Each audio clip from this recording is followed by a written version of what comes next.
Uf, Mejor. ya me dirás, ¿no? Mejor así.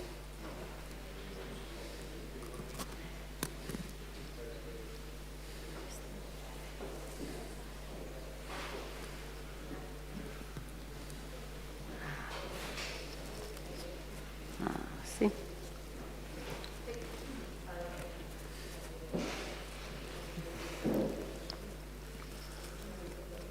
A ver, ¿dónde tienes? Ah. Ya está preparado. Vale. Ya estamos funcionando. Vale, está bien. Ok. Somos unos no. Bueno, pues buenas tardes a todas y todos y bienvenidas y bienvenidos a esta segunda sesión del ciclo Convivir con Inteligencia Artificial que organizamos el Instituto de Filosofía del CSIC, donde yo trabajo, y aquí el Museo de San Telmo. Y nada, hoy tenemos a dos personas muy especiales que han venido trabajando estos temas además de lleno. Por un lado, a David Casacuberta, que es profesor de filosofía en la Universidad Autónoma de Barcelona y trabaja principalmente sobre los impactos sociales y cognitivos de las tecnologías de información y la comunicación en la sociedad. Perdona, que se me están empeñando las gafas. Y por otro lado, a Celia Fernández Ayer, que ella es profesora en Derecho en la Universidad Politécnica de Madrid y que además, que es precisamente por donde vamos a empezar para ya meternos de lleno en el debate, hablando de su perfil, es que ella es una de las organizadoras de la Carta de Derechos en España. ¿Cómo se llama exactamente? La Carta de Derechos Digitales, que es precisamente la pregunta que nos hacemos aquí, ¿no? Que es si hace falta, si son aplicables los derechos humanos que tenemos en la actualidad a este ecosistema digital en el que vivimos, si necesitamos otro tipo de derechos. Y esa es la línea de trabajo que vienen haciendo nuestros compañeros, así que empezar por ahí. Y lo dicho, que muchas gracias y adelante con ello. Pues cuando quieras, Celia. Bueno, muy bien. Bueno, pues muchas gracias, Daniel, y también a todos los organizadores bueno, pues por la invitación, porque siempre es muy agradable estar aquí en San Sebastián. Bueno, pues como os decía el presentador, yo he estado formando parte del grupo de expertos que redactamos una Carta de Derechos Digitales que se aprobó en julio. Y bueno, pues ha salido en prensa alguna información sobre la carta, sobre todo pues poniendo una serie de pegas, porque claro, efectivamente es una versión de consenso que nunca deja a todo el mundo contento, ¿no? Lógicamente, y luego por otro lado es un documento que no es vinculante. La carta es una especie de hoja de ruta bueno, pues que se ha querido marcar el Gobierno de España para enfrentarse al reto que supone, entre otras cosas, la inteligencia artificial, ¿no? Estamos en un momento en el que la rapidez del cambio tecnológico bueno, pues nos obliga a plantearnos, por un lado, cómo aprovechar todas las oportunidades que supone, que son muchas. La inteligencia artificial, como sabéis, se aplica pues, a campos como la medicina para apoyar el diagnóstico, en el ámbito educativo, en el ámbito judicial, en el ámbito social, tiene muchísimas aplicaciones, por supuesto, en el ámbito comercial, ¿no? Los algoritmos son los que deciden qué tipo de películas vamos a ver a continuación o qué tipo de coche, por ejemplo, nos vamos a comprar, ¿no? O sea, porque a mí, por ejemplo, no me ofrece ningún Mercedes. Cuando ahora estoy buscando coches, a mí solamente me salen utilitarios pequeños. O sea, pues porque sabe bien el algoritmo cuál es la situación, ¿no? O sea, realmente es inteligencia. Bueno, entonces, en ese contexto, como digo, aparte de las oportunidades, están surgiendo también muchas voces que alertan alrededor de los riesgos que supone bueno, en general la introducción de la inteligencia artificial en nuestra vida cotidiana, sobre todo porque se hace de una forma muy imperceptible, sin apenas darnos cuenta, ¿no? Los algoritmos están penetrando con muchísima facilidad en un ambiente de ausencia total de regulación. Y entonces esto pues, bueno, pues supone bastantes peligros porque no vamos a tener herramientas para poder reaccionar en el caso de que un algoritmo, como ya ha pasado, tome una decisión que nos afecte, ¿no? O sea, nos deniegan un crédito o no nos admiten en una universidad solo basándose o nos quitan una ayuda social solo basándonos en una decisión algorítmica, ¿no? Entonces, para ese tipo de situaciones sí que sería muy importante que hubiese lo que se llama una gobernanza de la inteligencia artificial, ¿no?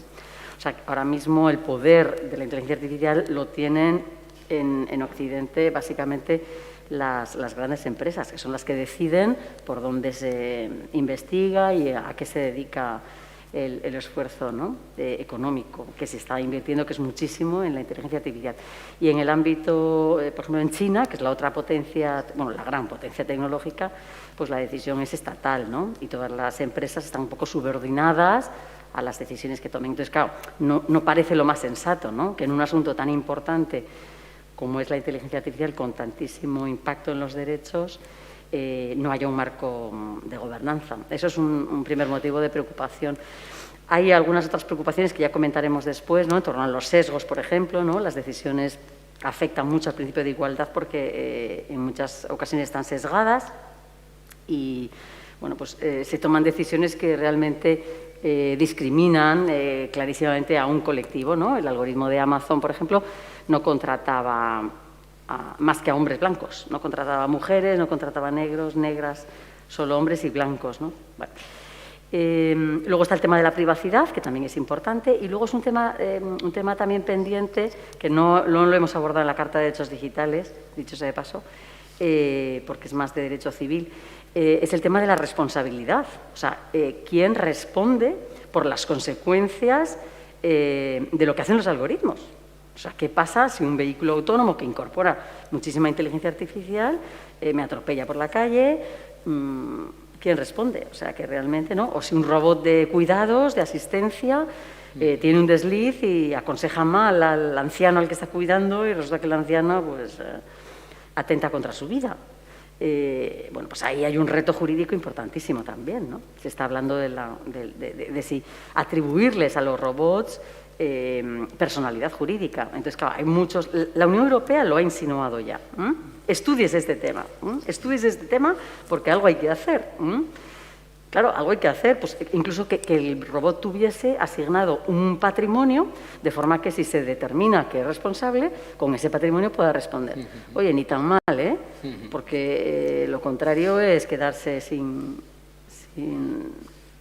una indemnización o sin una compensación por el daño. Entonces, ahí hay un ámbito muy, muy importante también que está pendiente de estudio, con lo cual los retos, tanto en el ámbito jurídico como ético, como económico, como social, como político, porque está afectando también, luego lo comentaremos mucho, a la democracia, la inteligencia artificial pues, nos remueve los cimientos de nuestro orden social, ¿no?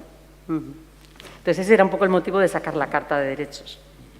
No, genial. La verdad es que has presentado muchísimos temas que estaban presentes en muchas conversaciones y por irlos ordenando un poquito, por ejemplo, has hablado también de la parte de regulación, de la ausencia de regulación, como si, digamos, nuestras leyes del mundo físico, del mundo real, entre comillas, no se aplicasen en el mundo virtual, que es un tema interesante para sacarlos. Y por también aprovechar esto para introducir a David. También has hablado, por ejemplo, tanto de los sesgos como de la privacidad.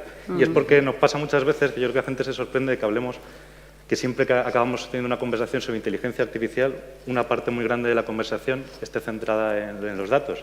Pero al final los datos, por el tipo de algoritmos que utilizamos ahora mismo, que están basados en encontrar patrones en enormes bases de datos y demás, es, digamos, la base de la que extraemos conocimiento, maneras de hacer.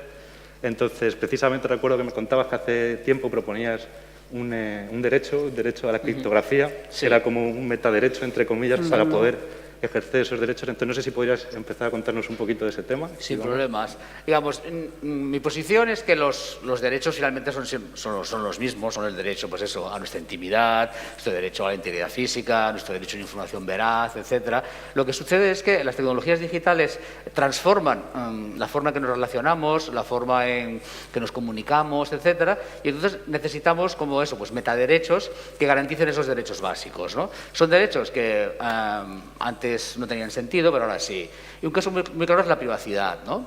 Si pensamos en nuestra vida analógica, nosotros tenemos la privacidad por defecto y la publicidad, por decirlo así, con esfuerzo, ¿no? O sea, yo estoy en casa, cierro las cortinas, a mí nadie me ve y pues, estoy tranquilo, ¿no? Digamos, si yo quiero comunicar algo de manera pública, pues tengo que hacer cierto esfuerzo, pues tengo que salir a la calle con un megáfono y unas pancartas, o conseguir que alguien, pues eso, un director de un diario me publique una carta, etcétera, etcétera. Pero en el mundo digital es exactamente al revés. Todo lo que hacemos a través de una conexión digital por defecto es pública, queda registrado en todo tipo de servidores, etcétera, queda registrado en las cookies, queda grabado por los servidores de pues, Amazon, Google, Facebook, lo que utilicemos, etcétera. Entonces, pues necesitamos esas cortinas, digamos, ¿no? Necesitamos esas cortinas en el mundo digital que digan, no, yo esto no quiero que lo sepa nadie más. Y es muy importante entender que eso no tiene nada que ver con el secretismo, ¿no? Digamos, pues por el hecho de que yo pase las cortinas no significa que vaya a matar a nadie en mi casa. De la misma forma, el hecho de que yo quiera privacidad en el mundo digital no significa pues esto, que esté planeando nada misterioso ni malvado, ¿no? Y entonces pues es una idea que tenemos que construirnos entre todos, ¿no? Entender esa idea de que necesitamos esas herramientas, y la herramienta estándar es la criptografía. La criptografía es lo que nos permite que un mensaje pues, llegue pues, de mí a Daniel, y aunque todo el mundo esté interceptando, escuchando, etcétera, no pueda descifrar lo que estamos hablando. Y no porque sea nada secreto, sino simplemente porque el derecho a la intimidad es ese, es el derecho a decidir qué personas pueden acceder a mi vida y cuáles no. Y es un derecho básico que todos tenemos y que forma parte de la dignidad humana directamente, digamos, ¿no? Y pues lo mismo sucede con la cuestión de los perfiles, ¿no? Digamos. Hasta ahora, pues esto, lo que le gustaba a uno, sus aficiones, sus intereses, sus paranoias, eran privadas por defecto, y para que fueran públicas uno tiene que hacer un esfuerzo, y eso, pues publicar mis memorias y explicar no sé qué sobre lo que pienso yo de los animales, de los partidos políticos, de lo que sea. Ahora, pues en las redes sociales es algo un poco al revés, ¿no? Nosotros, como estamos en casa, tranquilamente con nuestro ordenador, pensamos que, bueno, que esto lo saben nuestros amigos, ¿no? Digamos, pero la realidad es que eso queda registrado por muchísimos terceras partes y se construyen perfiles de algoritmos que permiten, pues esto, entender de una forma aproximada nuestras filias, nuestras fobias, las cosas que nos motivan, las cosas que nos emocionan, etcétera, etcétera. Y pues de la misma forma necesitamos algún tipo de derecho que nos proteja frente a la construcción de esos perfiles, porque además esos perfiles pueden utilizarse para manipularnos, ¿no? Digamos, pues, todos hemos escuchado esos casos del Cambridge Analytica, por ejemplo, que construyó perfiles de millones de personas y utilizó esos perfiles para crear anuncios personalizados, para manipularlos en las elecciones del Brexit, por ejemplo. Nunca sabremos exactamente cuál fue el alcance de esto, pero más allá, insisto, que aquí es una cuestión de dignidad humana, ¿no? No queremos vivir en una sociedad en la que hay grandes empresas cuya máxima preocupación es cómo manipularnos y cómo manipularnos cada vez mejor, digamos. Y eso es algo pues, que es muy importante luchar. Y la mejor forma es eso, es ofrecernos herramientas para que nosotros podamos dar nosotros mismos. De ahí la importancia de la criptografía. Pues genial, pues una buena manera de enganchar el tema. Y por volver a la pregunta que comentaba al principio, ¿no? Que es lo que creo que particularmente nos interesa a todos, no solo si son necesarios nuevos derechos como la criptografía, sino algunos que ya tenemos, si se aplican, si no se aplican. A mí me venía justo cuando estabas hablando del tema y metiendo un tema que a mí particularmente también me apasiona, el tema de grandes empresas, como me acuerdo de un libro que utilizaba en gestión dentro de lo que es Google, o sea, cuyo público objetivo no era el público general, sino era para formas de dirigir la empresa. Entonces contaban cómo la idea de cómo había un empleado rebelde que no quería hacerle caso al jefe, lo cuenta Eric Schmidt, el CEO de Google durante bastantes años, y no quería hacerle caso, ¿no? O sea, y lo que quería él era que decía, todo el mundo cuando utilizamos el correo hablamos de cosas relativas al viaje que queremos hacer, algo que queremos comprar, con nuestros amigos, con nuestros compañeros. Entonces, ¿por qué no ofrecemos publicidad dentro del propio correo en función de lo que esté escribiendo la gente en los correos? Entonces, el jefe le dijo, no, el departamento, no lo hagas, tal, y él se rebeló, hackeó el sistema interno de Google, en el correo interno, puso publicidad en el correo. Entonces, ¿cuál es la moraleja de esta historia? Que a veces hay que dejar que se rebelen los empleados.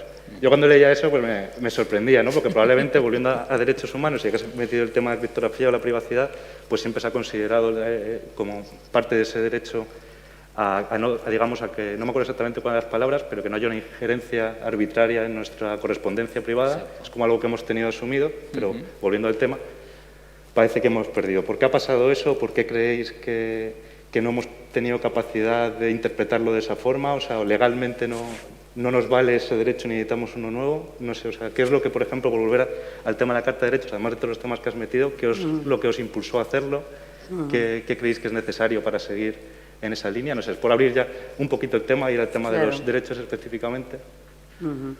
Bueno, la verdad es que el tema de la privacidad es apasionante, ¿eh? Hay un libro muy reciente de Carissa Bellis, que es muy conocida, Privacidad es poder. Y yo lo recomiendo mucho porque realmente lo que ha pasado con la privacidad es que sigue siendo necesario. O sea, todos sentimos que debemos de controlar todos aquellos datos que nos conciernen. O sea, nos gusta, sobre todo si son datos de salud, por ejemplo, son datos que la gente normalmente quiere mantener reservados, o los datos referentes a gustos, a costumbres, en fin, afinidades políticas. O sea, bueno, queremos tener un control sobre esa información. Y se nos está yendo de las manos. Se nos está yendo de las manos porque yo creo que falta un poco de concienciación. O sea, la gente ha llegado un momento en el que opina que, bueno, mira, pues oye, si para registrarme en un sitio y conseguir una aplicación tengo que dar una serie de datos sobre dónde vivo y cuánto consumo al mes, bueno, pues mira, que no me importa, ¿eh? O sea, que es una pequeña cosa. Entonces, a base de muy pequeñas cosas aquí y otras pequeñas cosas allá, vamos dejando que los demás empiecen a controlar prácticamente todo sobre nosotros, y ha llegado un momento en el que una inteligencia artificial bien organizada, y hay muchas funcionando en cualquier red social, por ejemplo, sabe mucho más de uno mismo casi que uno mismo. Porque, claro, son capaces de, bueno, de rastrear muchísima información que vamos dejando por Internet. Y a veces nosotros hasta nos olvidamos que teníamos aquello, ¿no? La inteligencia artificial no, recoge todos los datos y después los procesa bien, ¿no? Entonces yo creo que hay una parte de eso, de que hemos dejado en manos de otros algo que es fundamental. Y yo creo que lo hemos hecho porque nos ha tentado mucho la novedad de descargarnos algo, un videojuego, una aplicación o una red social que nos deslumbra, ¿no? Sobre todo a determinadas edades. O sea, el tema de los jóvenes es absolutamente inmoral lo que está pasando, ¿no? Bueno, eso por un lado. Y luego, por otro lado, el régimen jurídico, aunque en Europa tenemos la legislación de protección de datos más garantista y mejor organizada de todo el mundo, porque en Estados Unidos tienen una cosa diferente y en otros países directamente no tienen nada, son categorías jurídicas, nuestro sistema jurídico es que no sirve para proteger la privacidad. Y no sirve porque está fundamentada en principios como la información y el consentimiento. Entonces, una inteligencia artificial no nos puede informar de qué es lo que va a pasar porque a priori no lo sabe. O sea, no se sabe. O sea, el algoritmo funcionará y en las empresas se les ocurren servicios como consecuencia de una personalización y como consecuencia de una elaboración de perfiles que a priori no se tienen. Entonces, ni el principio de información está funcionando, ni por supuesto el principio de consentimiento, ese principio según el cual cualquiera de nosotros tiene que decir sí, o sea, consentir antes de que haya un tratamiento de nuestros datos personales. Eso, vamos, ahora mismo no se respeta. Es incompatible con el Big Data. Eso está muy bien explicado en nuestra revista de Dilemata del CSIC. Y bueno, yo lo he dicho 1000 veces y casi todo el mundo lo dice. O sea, realmente es incompatible. Entonces tendremos que buscar otros sistemas que posiblemente pasen por reforzar más la parte tecnológica, que nunca falla. O sea, si tú proteges y tú chapas, pues ahí no entra nadie. O sea, si lo tienes cifrado, ahí no entra nadie. Pero lo que es jurídicamente hay que modernizarse un poco porque con lo que tenemos no... Entonces, claro, se junta el hambre con las ganas de comer. Por un lado, la falta de sensibilidad que tenemos todos y, por otro lado, el sistema jurídico que no es eficaz. Entonces, claro, así estamos como estamos, ¿no? Sí, y aquí en lo que es la falta de sensibilidad, yo creo que hay un tema muy importante que no somos conscientes porque es muy reciente, que es la capacidad de cruzar bases de datos. Claro. Digamos, a lo largo de los siglos, tú dabas una información a alguien y esa información quedaba en ese sitio, en ese archivo, y estaba allí y ya está, digamos, ¿no? Entonces eso, pues decir, pues no me importa que la compañía eléctrica sepa la luz que gasto y no me importa que Vodafone sepa dónde está o con mi móvil porque no van a hacer nada con esto. Pero ¿qué sucede en este mundo ahora en el que hay acceso a muchas bases de datos, podemos cruzar esas bases de datos y obtener nueva información, digamos? Eso es una idea que no somos conscientes de la gran capacidad que tiene esto, ¿no? Y yo siempre explico este ejemplo que me parece que es muy significativo, ¿no? A finales de los 90, el gobierno de Massachusetts decidió anonimizar la base de datos de registros de los hospitales, de la seguridad social de allí, para que los epidemiólogos pudieran hacer estudios, digamos, ¿no? Y dijeron, ningún problema, estos datos están anonimizados, nadie podrá acceder a sus datos del hospital, etcétera, etcétera, ¿no? Bueno, pues lo lanzaron y entonces una investigadora de temas de privacidad, la Tanya Sweeney, decidió cruzar esa base de datos con la base de datos del censo, digamos, en la base de datos no estaban las direcciones, pero estaban los códigos postales, digamos. Entonces, a partir del código postal y las fechas de nacimiento, ella empezó a identificar a gente. En concreto, identificó al gobernador de Massachusetts y encontró que el gobernador de Massachusetts había estado hospitalizado por depresión y le envió una carta. Mira, esa base de datos anonimizada tan chula, ¿no? Digamos, claro, esto de salida, no te imaginas que esto pueda pasar. Y en realidad es muy fácil. Y ahora, pues esto, pues las bases de datos son mejores, pero las técnicas para reidentificar a la gente también son mejores, ¿no? Digamos. Y esa es una parte que yo creo que, pues, que no somos conscientes todavía y que no hay protecciones específicas de qué pasa cuando las bases de datos se cruzan, por ejemplo, ¿no? Ahora la Unión Europea está desarrollando una nueva ley sobre inteligencia artificial donde hay mucho cuidado en lo que sucede con las bases de datos, por ejemplo. Y entonces asegurarse que esas bases de datos solo son accesibles durante un tiempo limitado para un equipo muy específico con unos objetivos muy concretos. Pues puede pasar lo mismo que con la ley de protección de datos, que no se use. Y entonces creo que esos cambios tecnológicos no somos suficientemente conscientes y hemos de pensar más en ellos. Es interesante lo que dices y sobre los dos temas que hemos metido.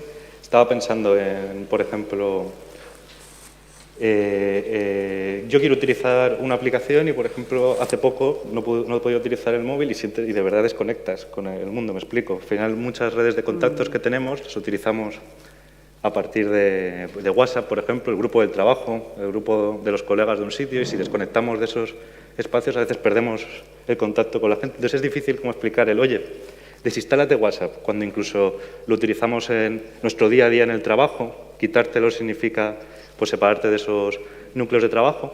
Entonces, en ese sentido, me estoy acordando también del principio de la pandemia. O sea, igual que hicimos un salto, además, yo creo que muy precipitado, que pasamos del trabajo, digamos, físico también al teletrabajo, y resulta que no teníamos herramientas o no teníamos alternativas, digamos, a nuestra disposición o a gran escala que pudiesen dar servicio a eso. Entonces era por meter otro tema, porque podemos hablar puede ser más o menos consciente la gente, pero a lo mejor necesita un correo electrónico, necesita un tal, y ¿por qué escoge ese? ¿Es el que tiene a mano?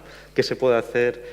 ¿Podemos acabar confiando en ellos mediante legislación o necesitamos crear alternativas? No sé, es por meter también otro tema, porque nadie niega que al final necesitamos un sistema de mensajería. Bueno, necesitamos tampoco es la palabra, nos han dicho que necesitamos, pero ya nos hemos acostumbrado a él y es muy difícil asumir, quitarnos ese tipo de sistemas. No sé cómo lo veis. Claro. Hombre, a ver, pues precisamente en el libro de Carissa que os decía, de Privacidad es Poder, la tercera parte la dedica a dar consejos prácticos para proteger la privacidad. Y entonces dice, bueno, no utilices usted Google, o sea, Google está muy bien, pero Google, claro, es que está rastreando todo continuamente, ¿no? Y tiene todo de ti, y como utilizas el Google Drive y el Google Forms y el Google no sé qué, o sea, todo es Google. Y entonces te dice, utilice el DuckDuckGo, no sé si lo conoces. Yo me lo he puesto, por ahora funciona bien. Dicen, es que este da problemas. No, yo por ahora me lo he puesto. Pero entonces te da ideas de programas un poco alternativos, pero claro, todo es muy trabajoso. O sea, hay alternativas a los programas convencionales, que son los que más se están aprovechando de nuestra privacidad. Los hay, pero corres el riesgo, como tú decías, pues eso, te instalas Signal, por ejemplo, en vez de WhatsApp, y yo lo utilizo con un grupo del trabajo, que son otros frikis, que están muy sensibilizados. Pero, o sea, como le digo yo a mi madre, que se ponga Signal. O sea, es que no es realista. Entonces, estamos muy atrapados. O sea, realmente es que estamos atrapados, ¿no? Sí, sí. O sea, yo confío más más que en el cambio de sistemas, en que cada uno nos reservemos aquello que nos parece suficientemente importante. Sí, y que también, tengamos cuidado, ¿no? y tiene que haber un cambio, finalmente, hemos de forzar un cambio de modelo económico, digamos. El problema es que todos estos sistemas, todas estas empresas funcionan desde la economía de la atención, ¿no? Es el dicho este famoso, si el servicio es gratis, tú eres el producto, ¿no? Digamos, entonces un poco pues cambiar ese chip, hacer ese esfuerzo, pues es verdad que es difícil. A mí me pasó con el WhatsApp, yo quería dejar el WhatsApp, pero claro, mis dos hijos, todas las comunicaciones a través de WhatsApp, de la escuela y tururut, ¿no? Pero hay que intentar hacer ese esfuerzo, ¿no? Entre todos un poco replantearnos que igual no es tan problemático pagar un poquito para tener un correo electrónico privado y cifrado como el que ofrece ProtonMail, por ejemplo, y poco a poco, pues, entre todos hacer esos cambios, ¿no? Pero es difícil realmente porque la inmensa mayoría está alrededor de estos grandes productos. Y ahora que decías también el tema del cuando algo es gratis, el precio pues eres tú. Sí. Se ha estado planteando, hubo gente, pues Jaron Lanier, por ejemplo, que es un informático muy sensibilizado, ha estado proponiendo el tema de la monetización de tus datos. Es decir, que lleguemos a un sistema, o sea, ahora mismo no está regulado y simplemente la gente se queda con tus datos, normalmente de forma completamente ilícita, tú no eres consciente y a partir de ahí pues ellos se forran a través de la creación de valor a partir del dato, etcétera, ¿no? Con el sistema de la monetización, bueno, pues se podría mejorar un poco en el sentido de que si alguien quiere quedarse con tus datos te tiene que pagar. Esa es una solución, pero claro, tiene muchos peligros también, ¿no? Porque, o sea, ya solo para organizar, a ver cuánto cuesta y ¿quién te va a asegurar a ti que porque te paguen ya van a utilizar bien los datos? Los van a seguir utilizando igual de mal, ¿no? O sea, que te van a dar una migaja. Además, has metido un tema muy interesante porque también es la pregunta, ¿no? ¿Son los datos privados en un sentido individual, digamos, o podemos estar tratando o pensando en un derecho colectivo? Y lo digo esto como para proyectar también el tema también a los aspectos un poco más, digamos, constructivos o positivos, porque también hay mucha información que puede ser de mucho valor, tanto en el mundo de la salud como en el mundo de lo social, en la utilización de este tipo de datos. Y también pensando, por ejemplo, en lo que decías de que nos paguen por los datos, pero tú piensas, a lo mejor lo que vale una empresa es saber yo con quién hablo, con qué empresas me comunico, pero hay dos partes, ¿no? Entonces es difícil como decir, me paga a mí, pero realmente información sobre otra persona. No sé si me explico o con quién hablo. Entonces es como muy complicado, pensándolo, como individualizar el tema de los datos, ¿no? Entonces, bueno, yo qué sé, yo sigo con ese tema, pero sobre meter otros temas os pregunto cómo veis ese tema. No, luego está la paradoja esta, por ejemplo, de que les damos los datos a Facebook, Google, Twitter, encantados de la vida, pero cuando de manera pública se recopilan esos datos, todo el mundo se pone histérico y habla del gran hermano, nos controla, etcétera, ¿no? Entonces hay esa tensión que es muy importante también y que no es fácil de resolver, ¿no? Entonces parece eso, que no me importa que Google tenga los datos, pero por ejemplo, no sé, yo no sé muy bien qué opinar sobre esos temas, pero hay gente que argumenta que finalmente, ya que estamos en una sociedad transparente en la que estos datos son accesibles para todo el mundo, pues en lugar de que, por ejemplo, pues yo qué sé, el Ayuntamiento de Donosti tenga que pagar a Movistar unos dineros para tener datos de cuántos coches entran cada día, que esos datos sean públicos ya directamente, por ejemplo, ¿no? ¿Por qué tiene que pasar este intermediario, digamos, por ahí, ¿no? ¿Por qué le cedemos esos datos a Movistar o Vodafone, etcétera, y no se lo queremos ceder al Ayuntamiento? Creo que ahí hay que reflexionar también sobre esos temas. Sí, ese es un campo apasionante, desde luego, que plantea un montón de riesgos, o sea, de retos. Todo el tema de la innovación abierta, de la ciencia abierta y de los datos abiertos, que ya hay experiencias en algunos ayuntamientos y que yo creo que por ahí hay mucho que avanzar, porque indudablemente la inteligencia artificial funciona a partir de datos. Y lo ideal sería que hubiese grandes plataformas de datos abiertas para todo el mundo, ¿no? O sea, que en cuanto todo esté lleno, las Smart Cities, por ejemplo, estará todo sensorizado, entonces habrá cantidad de información de todos nosotros viajando, ¿no? Entre la lavadora, la nevera, no sé qué, al cinturón sensorizado, o sea, da un poco de grima, pero es así, o sea, que es a lo que vamos. Y luego, acompañado con todos los vehículos autónomos, que están recogiendo cantidad de información. Esta información, ¿por qué se la van a quedar las compañías de seguros solamente? Que va a ser una información muy apetecible, de hacia dónde vamos todos los días, cómo nos encontramos. si estamos tristes o no lo estamos, toda esa información, pues para eso casi sería preferible que fuese de todos la información, ¿no? Sí, claro, la idea es esa, que es interesante, ¿no? De cómo podemos beneficiarnos todos también de las oportunidades que nos da los datos y la inteligencia artificial, ¿no? Y por ahí van... claro. Se formula mucho la idea de que la inteligencia artificial debería de funcionar más como un bien público global. Esa es una idea que se está repitiendo. Yo la he leído a gente y me gusta. O sea, a priori, entender que una tecnología que nos va, o sea, que va a ser el motor de la cuarta revolución industrial y que va a transformar nuestras sociedades de forma tan radical, bueno, pues vamos a entenderlo como un bien público global, igual que el agua, por ejemplo, ¿no? Entonces, claro, lo contrario a un bien público global es una commodity, o sea, es un bien privado, que es lo que está pasando ahora. La inteligencia artificial es un bien privado y toda la información que se genera a través de los algoritmos de inteligencia artificial es privado y pertenece exclusivamente a empresas que se han encontrado con la cosa, o sea, con la información. O sea, que es que ni la han comprado ni a veces se han enterado que lo están recogiendo. O sea, es como un regalo que tienen añadido, ¿no? Sí, sí.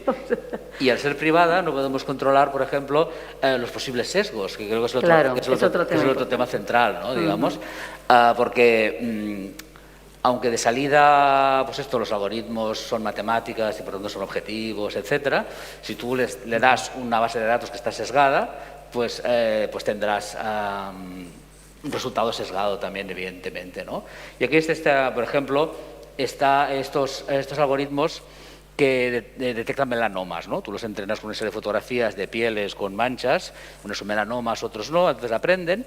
Y al principio se comentaba esto, ¿no? Que lo hacían también o mejor que los expertos en dermatología, ¿no?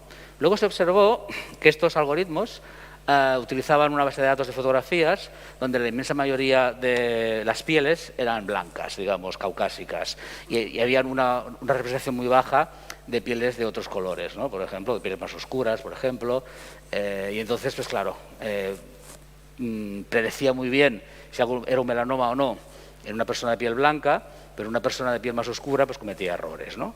Bueno, el caso es que pues esto se publicó, etcétera, tal, y es que donde quería llegar yo, hace 4 o 5 meses, Google anunció a bombo y platillo que habían hecho un algoritmo para detectar cánceres en piel, súper genial, Google salva al mundo, Google abre el camino de la medicina.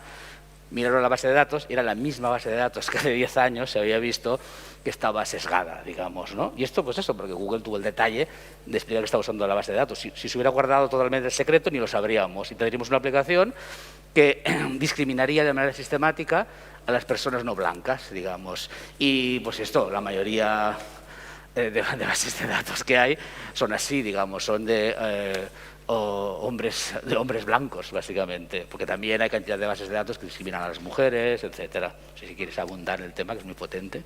La verdad que sí, que el tema de los sesgos es otro tema muy, muy delicado, ¿no? Normalmente, bueno, los algoritmos, como ya dijimos, son sistemas de decisión que se utilizan en muchísimos ámbitos. Entonces, bueno, un algoritmo que ayude a un médico a detectar un cáncer, lo que sea, bueno, pues es una muy buena aplicación. Pero se están utilizando también mucho en el campo de las ayudas sociales, por ejemplo, en el campo de la justicia, las administraciones públicas. Entonces, claro, ¿qué pasa? Bueno, pues que ya ha pasado en Holanda y ha pasado también en Estados Unidos. El caso del programa Compass que utilizaban los jueces en Estados Unidos. Claro, este programa, como explicaba antes David, se alimenta el algoritmo, o sea, se le entrena con un montón de datos históricos. ¿Qué ha estado pasando? ¿Qué tipo de gente ha entrado en la cárcel en Estados Unidos? Toda esa gente, esos datos entrenan al algoritmo y entonces el algoritmo aprende de esos datos. Entonces, se le pone después al algoritmo a tomar una decisión y va a tomar la decisión en función de esos datos de entrenamiento. Como en Estados Unidos la población negra y pobre son los que más andan por las cárceles, bueno, en Estados Unidos y en todo el mundo, me da la impresión, pues allí, claro, es que fue exagerado, porque cuando un juez, realmente este programa Compass no se le permitía utilizar al juez para tomar la decisión de si encarcelar a alguien o no, pero sí se le permitía utilizar este programa para tomar la decisión para ver el grado de reincidencia. O sea, para que el juez supiese qué posibilidades tenía esta persona de reincidir. Y en función de eso, pues poder darle un permiso o no dárselo, etcétera, ¿no? Digamos que es como apoyar un poco el sistema de decisión judicial a lo que llegaba el programa. Y claro, los resultados fueron catastróficos, porque las posibilidades, según este programa, las posibilidades de reincidencia de los negros siempre eran muchísimo más elevadas. Y claro, se estudiaron casos concretos y se vio que se confundía sistemáticamente. Pero claro, se confundía porque el algoritmo es racista. Hombre, se confundía porque el algoritmo ha estado entrenado con unos datos históricos que son los que son. Y como tradicionalmente los negros reincidían más porque son los que estaban más en la cárcel, al final se confunde el sistema, ¿no? Entonces, bueno, pues... Quiero hacer un apunte solo, sí. digamos. Una de las cosas más terroríficas de este algoritmo es que en la base de datos la raza no estaba. O sea, no salía... No salía el sistema claro. había reconstruido la raza de la persona en la base de datos a partir del barrio en el que vivía, de cómo se llamaba, etcétera, etcétera. Eso es lo más terrorífico. O sea, el programa acabó sesgando, discriminando a las personas de raza negra sin ni siquiera tener esa categoría. La categoría la reconstruyó de la propia base de datos. Una prueba de lo sistémico que es el racismo, digamos, que no hacía falta ni poner la categoría para que surgiera. Sí, sí, es verdad. Eso es muy importante. Entonces, bueno, digo, hay muchísimos ejemplos más, ¿no? El ejemplo de este otro programa que costó muchísimo dinero en Estados Unidos, que se le pagó a IBM para gestionar las ayudas sociales y el resultado de la distribución de las ayudas fue tremendo. O sea, que es que la gente que necesitaba las ayudas no las tenía, en fin, un desastre, ¿no? Y bueno, hay cantidad de ejemplos, y estamos poniendo ejemplos de Estados Unidos, ejemplo de Holanda, o sea, países donde la inteligencia artificial está desarrollada. O sea, que no estamos diciendo que estén funcionando en países que no tienen a lo mejor sistemas jurídicos potentes o institucionales potentes. ¿Cómo resolver esto? Bueno, el derecho solo esto no lo puede resolver, o sea, porque la decisión que toma el algoritmo es injusta, se podría demandar a la institución pública o a la institución privada que está utilizando el algoritmo, pero solo con eso no se soluciona el tema, ¿no? Entonces, bueno, yo la verdad es que estoy bastante limitada para explicar cómo se podrían limitar los sesgos. Y creo que eso está más en manos de los técnicos, o sea, los informáticos que programen el algoritmo, o sea, que lo construyan. Bueno, pues se les pueden dar orientaciones, o sea, que en los datos de entrenamiento, a propósito, se incluyan más blancos, por ejemplo, o a propósito se incluyan más mujeres. Si el algoritmo está acostumbrado a ver más mujeres entre los contratados, o sea, digamos como que se sesgue, pero al revés. O sea, que se haga una elección de los datos de entrenamiento sesgada, para que después, como engañar al algoritmo, ¿no? Esta es una de las cosas que algunos dicen que pudiera funcionar. Pero, bueno, como eso hay otros sistemas, ¿no? También se podría hacer un sistema de hacer estudios de impacto del algoritmo o auditar el algoritmo. Claro. Es otra de las cosas que se está sugiriendo, ¿no? Se sugiere en la Carta de Derechos Digitales y se sugiere en la normativa europea. Los algoritmos hay que auditarlos. Oiga, usted no puede poner en el mercado un algoritmo y que sea lo que Dios quiera. No, porque las decisiones que toma son muy importantes. Entonces, créese un cuerpo de auditores de algoritmos y antes de darle el pase o el visto bueno al algoritmo, tiene que pasar por un control, ¿no?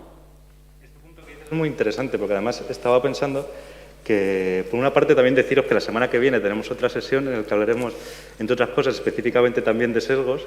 Así, quizás, de lo que acabamos de contar, por saltar a lo siguiente, has tratado un tema que justo quería sacar yo cuando has hablado de auditoría y por no tener que irnos hablando de Estados Unidos, sino aquí mismo. No quiero decir los datos mal, no recuerdo exactamente el caso, pero creo que lo estaba llevando Cibio en el caso aquí en España, en el caso del bono eléctrico, que había un algoritmo que era el que decidía a quién se le daba ese tipo de ayuda o que no se le daba. El caso que estaban llevando, y con esto la idea que quiero transmitir, es que entendamos que digamos en nuestro día a día ya hay decisiones que son tomadas por este tipo de algoritmos, y el caso por qué se llevaba, ahora que has dicho la auditoría, porque querían decir, oye, ¿por qué se le da a esta persona y a esta no? Quiero saberlo.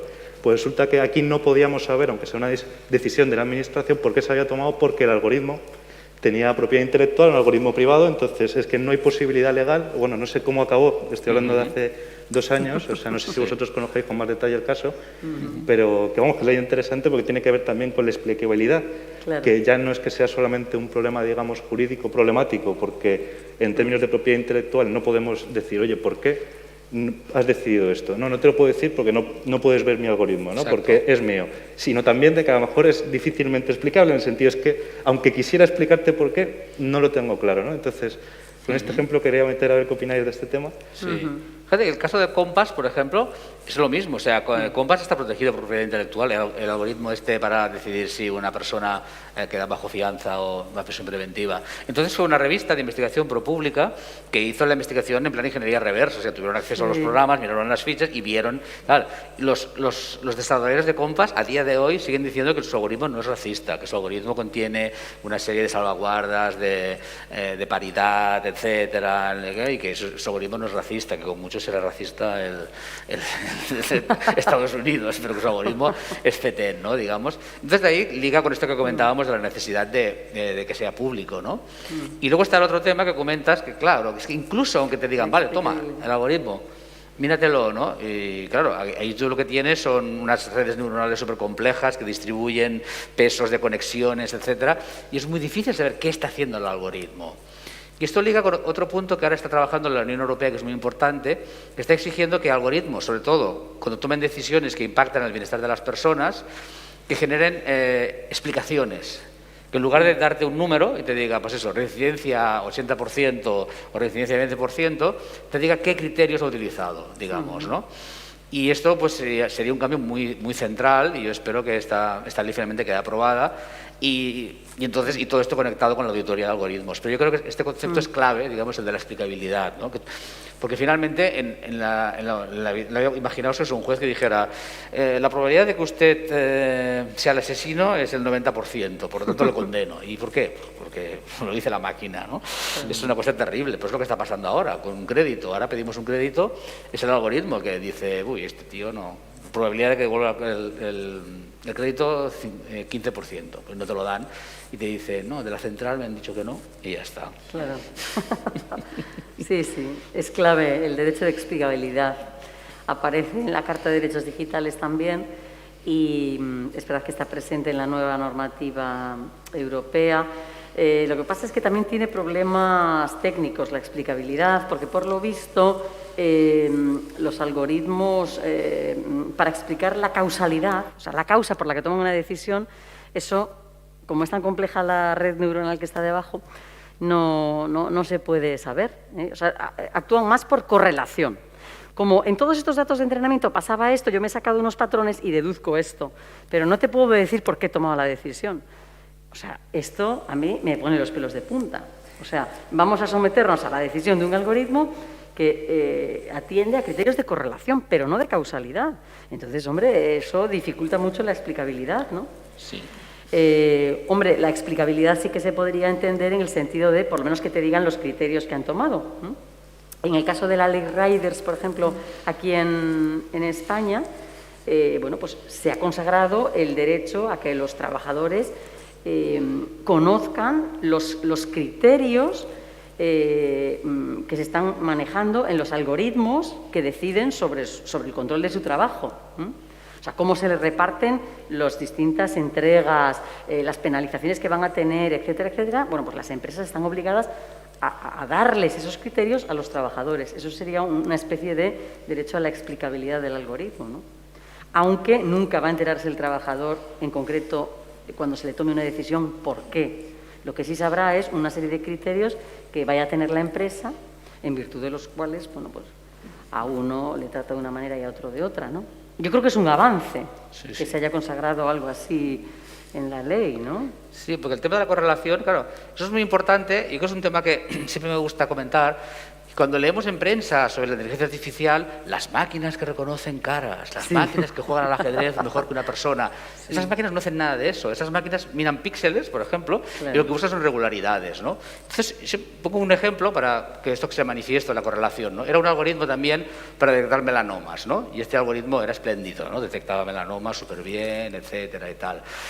Y pues luego lo empezaron a probar en otras situaciones y cometía errores estrepitosos, ¿no? Entonces, investigando qué había pasado, porque en el proceso de desarrollo había salido tan bien y luego al testearlo con casos nuevos no funcionaba, vieron que cuando la mayoría de melanomas, cuando el dermatólogo sospecha que es un melanoma, pone una regla al lado cuando hace la foto para ver si luego al cabo de unos meses la mancha ha crecido o no, para saber si es un melanoma o no. Entonces el programa se había quedado con eso. Si tiene regla, entonces es un melanoma. Entonces claro, lo único que buscaba eran fotos con una regla. Claro. Y claro, pero eso un médico nunca cometería ese error, ni nosotros, aunque no tuviéramos ni idea de melanomas, no cometeríamos ese error, porque entendemos la causalidad que hay detrás. En cambio, estas máquinas no entienden nada, solo buscan eso, correlaciones estadísticas y correlaciones a las que quieras. Y cuanto más datos tienes, más correlaciones posibles puedes generar. Con lo cual es una ensalada terrible. Sí, la verdad que...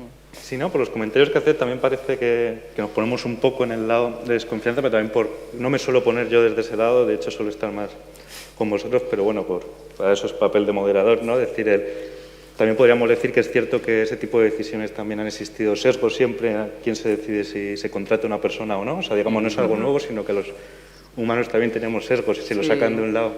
Sobre la máquina, pregunta, yo creo que van un poco más los tiros, ¿no? Como estábamos hablando de esas cuestiones de explicabilidad o transparencia, ¿no? De que por lo menos tendremos derecho a saber, pero aunque no podamos saber porque es un problema técnico, pues probablemente haya que resolverlo.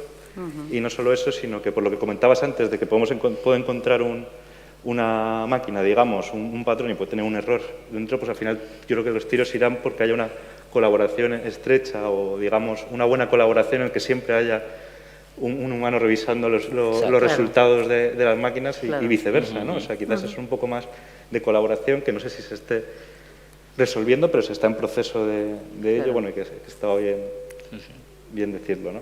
Entonces, hay tantos temas que yo no sé cómo, que hasta qué hora vayamos a tener, o vamos bien, o... Vale, perfecto, pues podemos sacar muchos temas y no sé si hay alguno especial que os apetezca sacar, pero en la misma línea de lo que íbamos, quizás ese tema en la interacción humano-máquina sea muy relevante, ¿no? El tema de la dignidad. Pues yo ahora os estaba diciendo eso, pero también estaba dándole vueltas diciendo, ¿no? Como que te sientes como algo más lejano si te dicen, tú no puedes pasar a hacer esto porque lo ha dicho un algoritmo, a que haya una persona que por lo menos tienes una cara delante y dice, claro, mira, hemos decidido que no por esto, ¿no?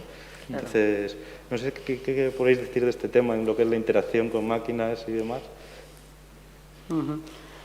Bueno, pues en decisiones que son, por ejemplo, que afectan a la salud, en decisiones relacionadas con las neurotecnologías, por ejemplo, la Carta de Derechos Digitales sí que obliga a que haya una supervisión humana. Y la ley europea lo mismo. O sea, que con sistemas que afecten a la salud, bueno, pues se le da el derecho a la persona a que pueda tener, digamos, una supervisión de una persona. O sea, un control de... Y yo creo que ese elemento es muy importante porque hasta que no nos acostumbremos a tratar con la máquina, hay un tema, yo creo que también hay un poco psicológico, ¿no? Que a veces necesitas tener a un... Es como cuando te coge el teléfono, llamas a una empresa y te coge un robot. Yo siempre necesito hablar con la persona, espero, hasta que me sale el operador, ¿no? Y yo creo que hay algo de eso también, de que las personas necesitamos tener a otra persona al otro lado. Nos da más confianza. Entonces, si es una cuestión relativa a la salud, bueno, pues que haya una supervisión humana o una interlocución con un humano, en principio es importante, ¿no? Y yo creo que aquí la ciencia ficción ha hecho mucho daño, ¿no? Sí. Porque tenemos esa imagen de la máquina oracular, ¿no? La máquina que no se equivoca porque es perfecta, no tiene emociones y pues eso, siempre tenemos esas películas en las que la máquina, el robot, el data de Star Trek, como es objetivo y usa las matemáticas, pues nos da los datos. Entonces, de alguna forma hemos proyectado esa imagen y esperamos eso. Pero yo creo que es muy mala idea realmente. Si en un futuro muy lejano tenemos esas máquinas inteligentes, pues estupendo. Pero ahora mismo es mucho más razonable eso. Una máquina que asiste al médico, asiste a la dermatóloga, asiste a la persona que está dando ayudas, y le da información, le da criterios, como comentabas antes, pero es la persona finalmente la que decide. Y es una decisión informada que luego puede explicar, ¿no? Digamos eso, pues el juez podrá utilizar ese programa, pues luego ver, uy, este programa es súper racista, paso de él totalmente, ¿no? Digamos. Y yo creo que ese es el futuro en el que deberíamos estar, ¿no? Donde finalmente hay una persona que está obligada a dar las razones, porque finalmente es eso, los humanos, eso, queremos personas y queremos razones, no nos convence un 75%, bueno, al menos a mí no. Claro. No, está muy interesante además, por llevarlo un poco por la tangente que has metido justo como ejemplo, el tema de las neurotecnologías, ¿no? Y también pues es interesante ver eso. Al final hemos metido el tema de medicina, estamos hablando un poco de psicología y si hay, aunque ya se lleva hablando mucho tiempo, ¿no?, de esa confluencia entre las tecnologías, la biotecnología, la nanotecnología, la informática, pues van un poco, ¿no?, por ahí los tiros o las tendencias en investigación, ¿no?, como en esa fusión, digamos, del mundo de la información y el mundo biológico. Y precisamente, que creo que también estaban mencionados en esa Carta de Derechos, ya por sacar el tema y hablar de esos, si tenemos necesidad de unos nuevos derechos, de los neuroderechos, que es un tema que creo que ahí está jugado los dos y os quería preguntar por esa cuestión. Sí. Bueno, pues se metieron los neuroderechos a petición de Paloma Llaneza, que es una experta en Derecho TIC, que nos habló, pues eso, de un profesor que está en la Universidad de Columbia con un proyecto. Yo la verdad que no conocía la tecnología, Cuando lo sacó yo flipé, porque dije, vamos a ver, ¿cómo es eso de que alguien vaya a poder influirme a mí en mi cerebro? O sea, en mi forma de pensar o en mi forma de decidir o en mi forma de ver las cosas. O sea, que realmente es que te van a condicionar tu conciencia, tu cerebro, o sea, influir en el cerebro de otro. O sea, es que me parece una cosa que es como, eso sí que es ciencia ficción, Total. ¿no? Sí, sí. Entonces, dijeron algunos de los expertos, no, eso de las neurotecnologías, ¿para qué lo vamos a meter? Eso es una cosa muy novedosa que todavía no va a llegar y no hace falta adelantarse tanto a los acontecimientos. Porque como estamos acostumbrados a que la ley vaya siempre a la zaga de la tecnología detrás y de mala manera, no, ¿cómo lo vamos a meter? Pero no, finalmente dijimos, hombre, claro que hay que meterlo. Si es que, primero que la tecnología va mucho más rápido de lo que pensamos, O sea que depende de quién leas, la inteligencia artificial con una capacidad ya similar al hombre, vamos, que está a la vuelta de la esquina. Depende de quién leas, digo. O sea, que de pronto te meten mucho miedo. O sea, que yo no sé si podemos estar tan tranquilos. Entonces, yo creo que todo lo que sea, aunque parezca muy futurista, yo creo que está bien que la gente conozca que esas tecnologías ya existen y que conozca también que el derecho pues está preocupado y que bueno, pues que vamos a garantizar la dignidad de las personas, la supervisión humana, la privacidad, todo eso, ¿no? Porque son tecnologías muy invasivas.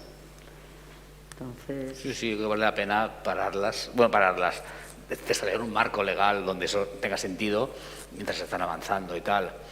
Que liga con un tema colateral que yo encuentro muy curioso, que algunos expertos llaman que es la crítica que se convierte en defensa, ¿no? Digamos, y en proyección, ¿no? Por ejemplo, son estas críticas como el dilema de las redes, como lo habrán visto, que es una supuesta crítica a Facebook, pero que en realidad es una superpublicidad, porque está diciendo Facebook es imparable, Facebook te pone 4 anuncios bien pensados y te cambia la manera de pensar, ¿no? Y no sé, habéis visto aquella escena donde hacen como un estudio donde meten también análisis cerebral y no sé qué, todo muy, muy poderoso y tal.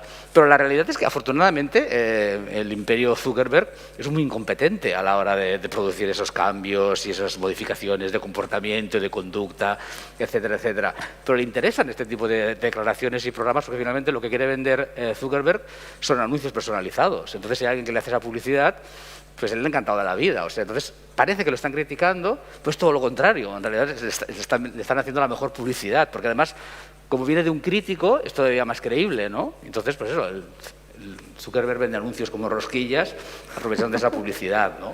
O sea, que tú crees que, por ejemplo, esta whistleblower que le salió la semana pasada o hace 2 semanas, una mujer que había estado trabajando en Facebook y vamos, se marchó y contó, vamos, lo que no está escrito. O sea, que Facebook conocía perfectamente el impacto negativo de cantidad de algoritmos de los que tiene funcionando y, o sea, ¿tú crees que le está haciendo más publicidad? Sí, y sin quererlo, que es lo peor, digamos. O sea, yo creo que estas personas genuinamente quieren criticarlos, Pero finalmente, entonces lo que consiguen, de efecto colateral, es ese, que entonces el tipo de clientes chungos que Facebook tiene, claro, imagínate, tú le dices, no, es eso, tú vas a un partido político sin escrúpulos, yo tengo la clave para modificar el pensamiento de las personas. Usted me paga lo suficiente, yo conseguiré que todos voten por usted, ¿no? Y miren, en este programa lo explican, ¿no? Entonces yo creo que hay ese peligro realmente. Y pues eso, porque finalmente es una cosa que no hemos comentado todavía, pero claro, estamos en manos de sociópatas, o sea... Sí. Caramba, lo dices así de paso, ¿eh? Sí. No, pero es verdad, o sea, este tipo de personajes, un personaje como Zuckerberg... No solo, pero dentro de este mundo, un personaje cuya su máxima ilusión es modificar el comportamiento de las personas y sus creencias a voluntad, no es una persona normal y corriente. A mí no me gustaría trabajar de eso. O sea, no me gustaría trabajar en una empresa cuyo objetivo central es ese, ¿no? Y Zuckerberg, desde los inicios, su plan es este, ¿no? Él, pues esto, en su momento, otro whistleblower de eso lo explicaba, ¿no? Que él, al principio Facebook, se ha visto la película, Facebook al principio era un hot or not de Harvard, digamos, ¿no? Luego, cuando se dio cuenta que la cosa rulaba, contrató a un equipo de psicólogos, y más gente, pues en psicólogos sociales, para que descubrieran técnicas para hacer adictiva Facebook, ¿no? Y el me gusta, el like, viene de ahí, digamos, ¿no? Que él quería que la gente siguiera allí, que para ver más anuncios, ¿no? Pues claro, pues es muy terrible, ¿no? Que las grandes fortunas del mundo, pues, o Jeff Bezos, es un tío que explica que tiene contabilizado hasta el tiempo que se cepilla los dientes cada día para maximizar al máximo las ganancias de Amazon, ¿no? Entonces, por eso, no sé, es un mundo muy raro. Nos dejas muy tranquilos, ¿eh? Afortunadamente son sociópatas bastante incompetentes todavía, pero eso, van mejorando. Claro.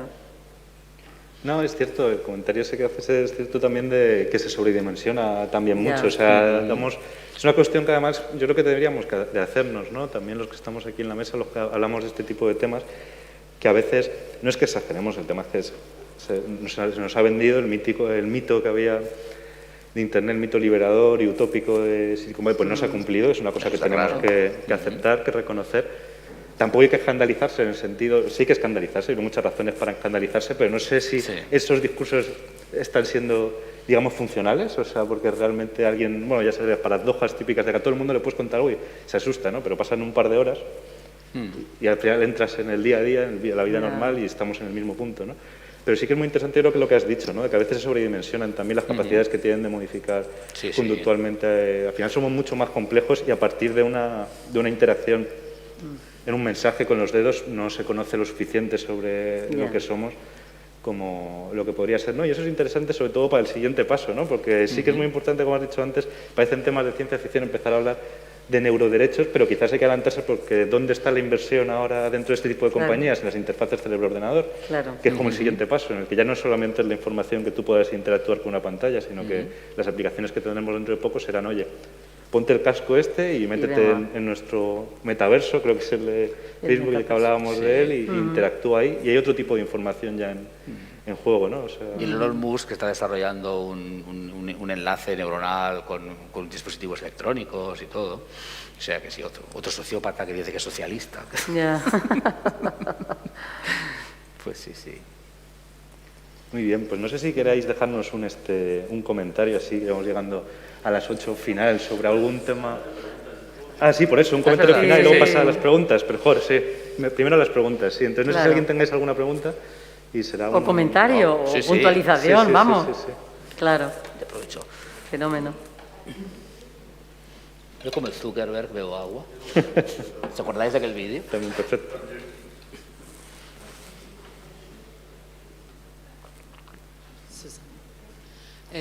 Bueno, muchas gracias, ¿no?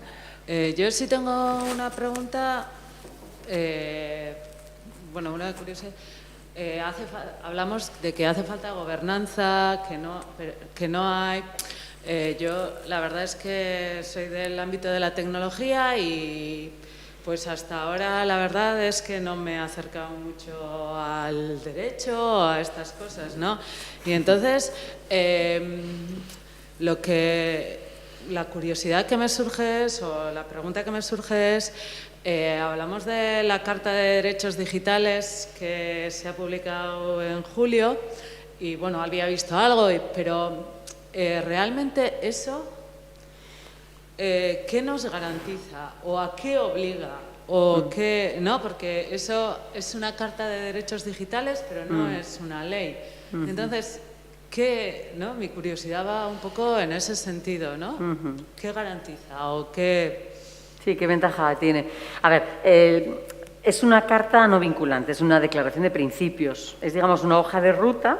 Entonces, lo bueno sería que a partir de ahora el Gobierno tomase buena nota de algunos derechos que son nuevos, que están reconocidos en esta carta, y les diese forma legal. Es decir, que es una hoja de ruta y necesariamente hace falta regulación a base ya de leyes orgánicas vinculantes para que puedan consagrar algunos de los derechos que se recogen ahí. O sea que en este momento, por ejemplo, en España no hay ninguna regulación sobre neuroderechos, ni hay regulación sobre la auditabilidad de los algoritmos, a excepción de la ley Riders. Entonces, es buena la carta en el sentido de que marca una hoja de ruta. O sea, se debe de ir por aquí y hay que consagrar estos derechos. Ahora hace falta que se regule, más pronto que tarde. O sea, yo creo que hay intención de seguir regulando, porque la Secretaría que lleva todo esto, la Secretaría de Transformación Digital, está liderada por una mujer que viene de la empresa privada. Y entonces es muy resolutiva y está todo el día moviéndose de arriba abajo haciendo cosas, de verdad, ¿eh? O sea, es una cosa.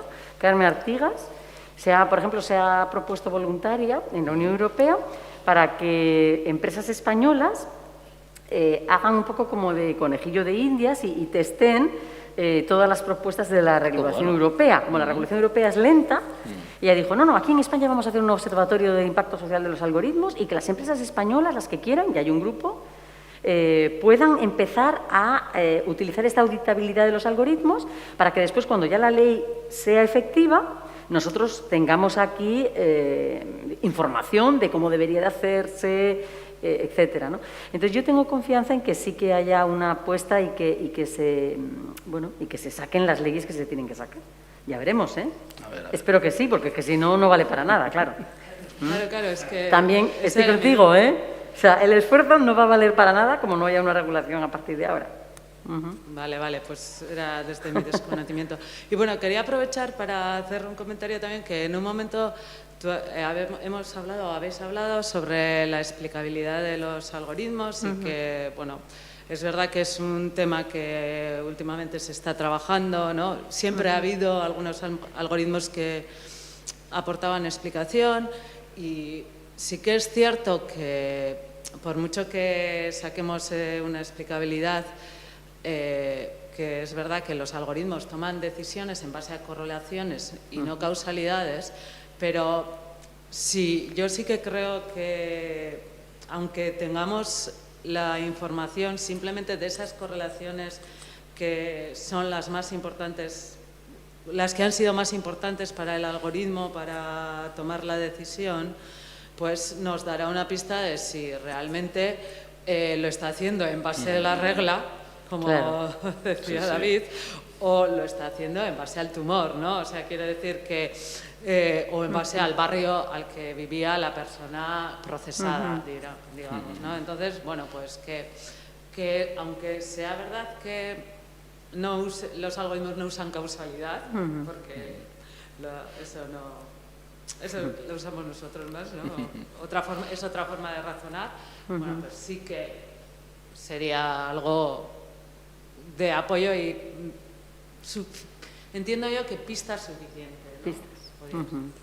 Sí, totalmente de acuerdo. Y para muchas cosas la correlación es suficiente, ¿no? Digamos. El problema es eso, es cuando... yo creo que por un lado hay ese excesivo hype ahora que con estos algoritmos son espléndidos y como han ganado al Go, pues ya lo van a poder hacer todo, ¿no? Digamos, como cuando Deep Blue ganó al ajedrez a Kasparov también, ahora lo harán todo, ¿no? Digamos. Entonces hay esa locura ahora mismo de aplicarlo para todo y hay muchos contextos que no funciona. Y en paralelo ahora la gente está empezando ya a desarrollar más sistemas que utilicen análisis causal, por ejemplo. Puedes mirar los clústeres, cómo están distribuidos y ver cosas, digamos. No, la verdad es que es... El tema yo creo que es eso, que hay que aterrizar un poco el tema, sobre todo eso a nivel popular, porque la imagen que están dando es una locura. tontolada de Elon Musk diciendo hay que parar la superinteligencia antes que sea demasiado tarde. Sí. Relájate, tío. O sea, sí. todavía faltan unas cuantas décadas para tener algo que se parezca a una inteligencia general. O sea, entonces la peña eso, enseguida conjura imágenes de eso, de la ciencia ficción, de Skynet, de Terminator y todo esto. Y pues eso, nos hemos de quitar encima esos modelos. A ti. Por allí había, por ahí atrás.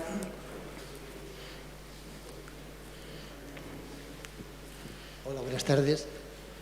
Suelo asistir a menudo a charlas como esta, donde hablan de estos asuntos, estos problemas.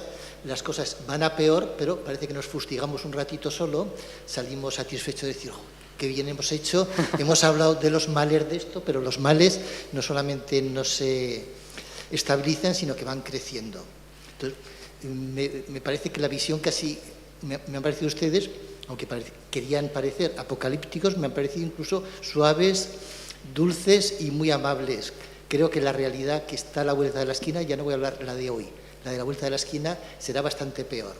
Cuando ha hablado usted de una inteligencia, no sé qué, y máquinas, los ordenadores cuánticos van a ser una realidad dentro de mucho menos tiempo de lo que pensamos. Y si ahora un ordenador es capaz de procesar millones y millones de datos por segundo, un ordenador cuántico procesará miles o billones de datos por segundo. Con lo cual, la posibilidad de manejar esa información, esos datos y hacer con ellos lo que sea, será tremendo. Pero voy, digamos, a lo que hacemos nosotros, ya no a lo que hacen las grandes corporaciones.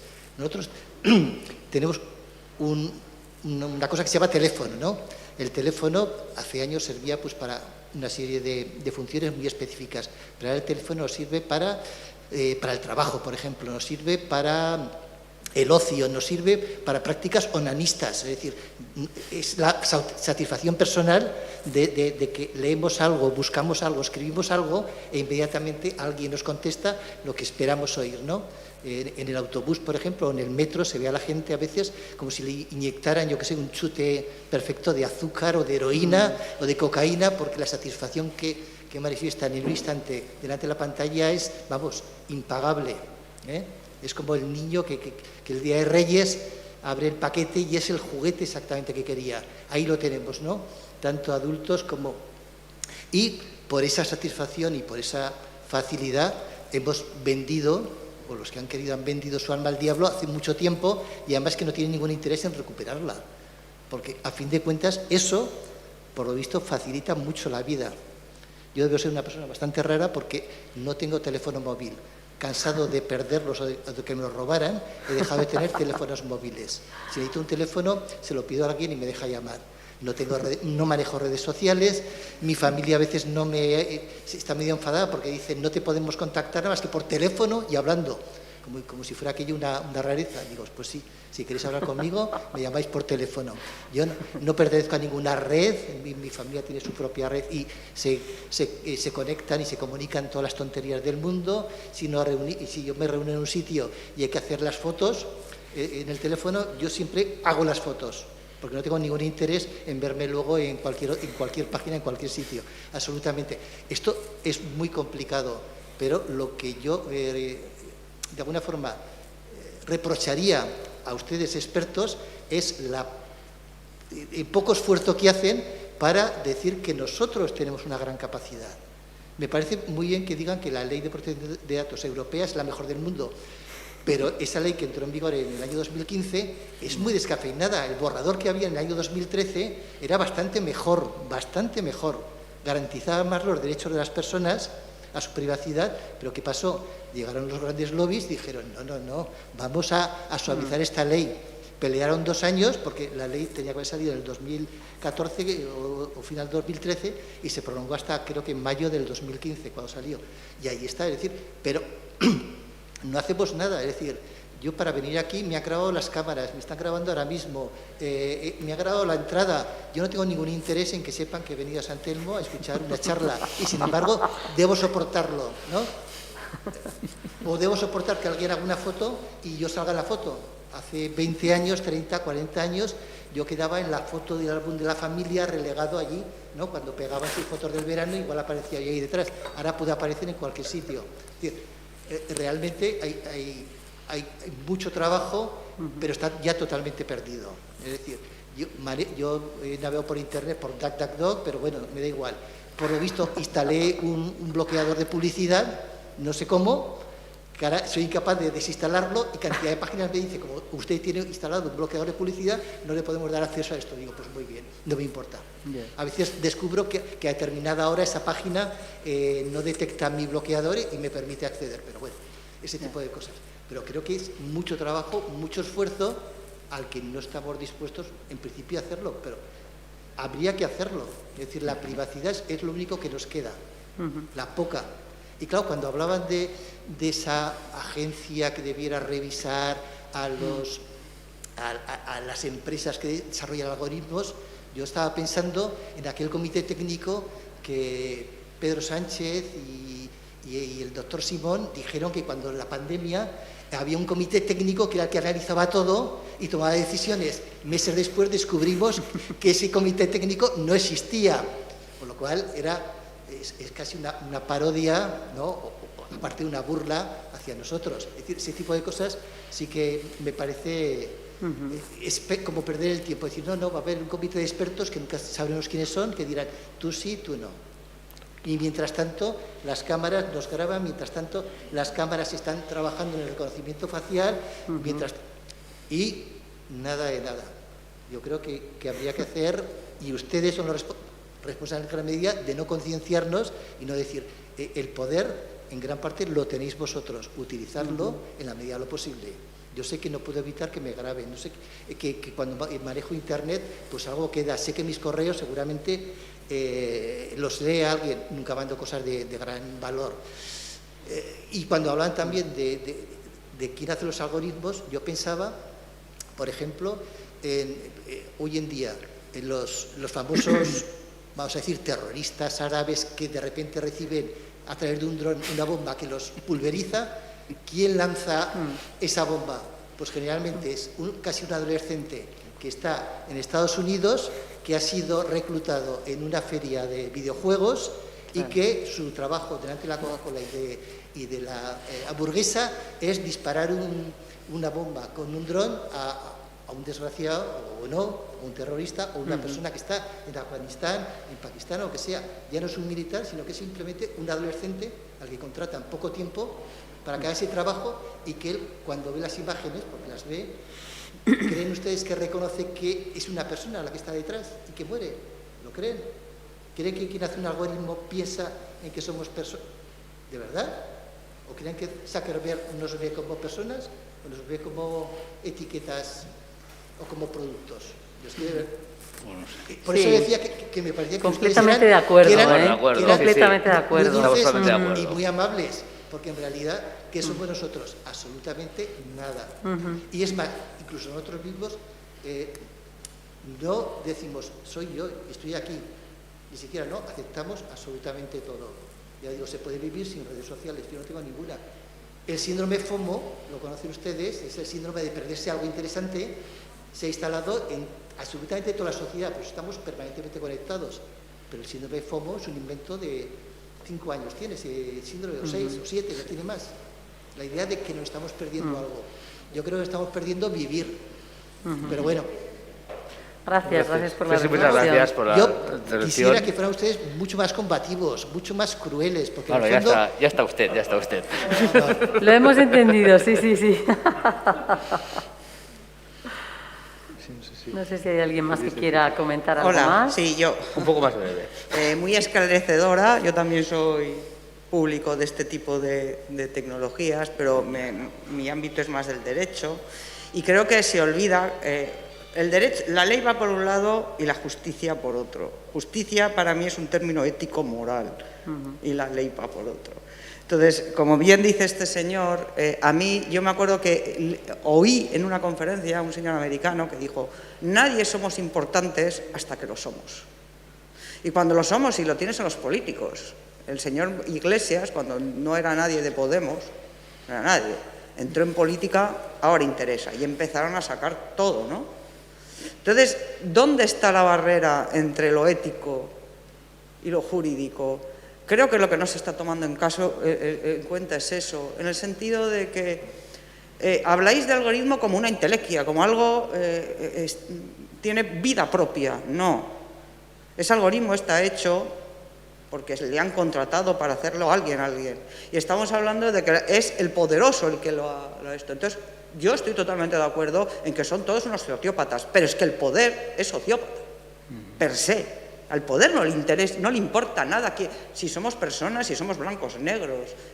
Lo único que le importa es si producimos lo que ellos quieren. Incluso he leído, ya para darle la razón a este señor, que va unido a lo que dijo Vargas Llosa sobre el voto, en que un algoritmo podría votar por nosotros porque sabe más de nosotros que nosotros mismos, lo acabas de decir, y que es una buena idea en un momento dado que un algoritmo vote por nosotros, porque nosotros no debemos de saber. Y eso va unido a lo que dijo el premio Nobel el otro día, Vargas Llosa, diciendo que es que, bueno, es que el voto, a ver quién vota, ¿no? Porque no todo el mundo, el voto es el mismo. Entonces, para mí lo que se ha quitado aquí es, primero, la ética, no existen valores morales, y segundo, la voluntad. Porque a mí me da miedo que un coche... A mí no me da miedo un coche me lleve. A mí me da miedo de que en un momento dado el coche haga pic y yo esté como una lerda diciendo, bueno, ¿y ahora qué hago? Porque no sé conducir. O no sé manejar una lavadora. Eso es la voluntad de ser humano, de hacer tú. Incluso en otra que hizo la UPV aquí, hablando de Big Data y de las redes neuronales, como en los grandes supermercados, todo está pensado para que tú compres eso. ¿Por qué? Porque en teoría las decisiones que tú tomas están ya antes de ejecutarlas. Entonces, yo, de verdad, es lo que dice este señor, o sea, tomamos un poco como a risa, bueno, sí, tal, y creo que además unidos podemos hacer... Y lo tienes el otro día en el WhatsApp, que parece que fue, bueno, la tercera guerra mundial porque nos quedamos sin WhatsApp durante 5 horas. Yo sí tengo WhatsApp y tengo Telegram, intento, bueno, ¿sabes? Ya, pero yo puedo entender que haya gente que sí lo utilice, sobre todo para temas de trabajo, ¿no? O quedarte sin mail, ahora es una especie de horror. Entonces, ¿no creéis también que los medios de comunicación magnifican? Porque en un momento dado crear miedo, eso es muy poderoso. Gracias. Gracias. A ver si queréis comentar algo al respecto. Hay otra pregunta por ahí. Otra pregunta. Y Chechu quiere decir algo. Para que no piensen Sí, porque es que salgo de una caverna y voy a una caverna, mi primer móvil lo compré en 1994 cuando eran analógicos, la antena y no se oía nada. Es decir, tuve un móvil en 1994 y sin embargo ahora ya no tengo. Gracias. Sí, gracias.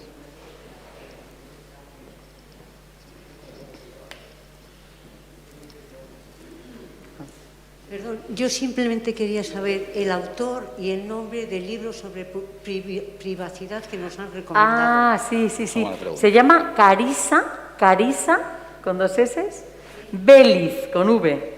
Carissa Veliz. Y si metes privacidad es poder, en Google, Sí. privacidad es poder, En DuckDuckGo. Es como o en DuckDuckGo, sí, exacto. En DuckDuckGo también sale. sale, en cualquier buscador sale, privacidad es poder. Ecosia, que es otro buscador. Sí. Pero es verdad que es muy recomendable, ¿eh? O sea, yo creo que hay Sí. textos por ahí que están siendo muy... Está muy bien el libro. Te abren mucho los ojos, ¿no?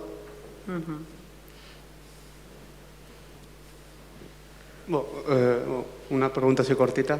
¿Hasta qué punto creéis que pueden ser responsables de sí mismos pues, las inteligencias artificiales o las empresas que hacen de las decisiones que tomen? Pues, aunque haya un humano ahí, pues pueden decirle al humano, oye, haces esto, y luego el humano pues, está un poco influenciado por ello. ¿Hasta qué punto creéis que pueden ser responsables pues, las entidades que hagan eso, incluso las inteligencias artificiales de ello?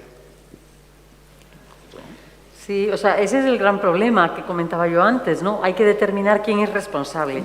Hasta ahora, para que alguien fuese responsable de algo, hay que demostrar 3 cosas. Un hecho, un daño y una relación de causalidad entre el hecho y el daño.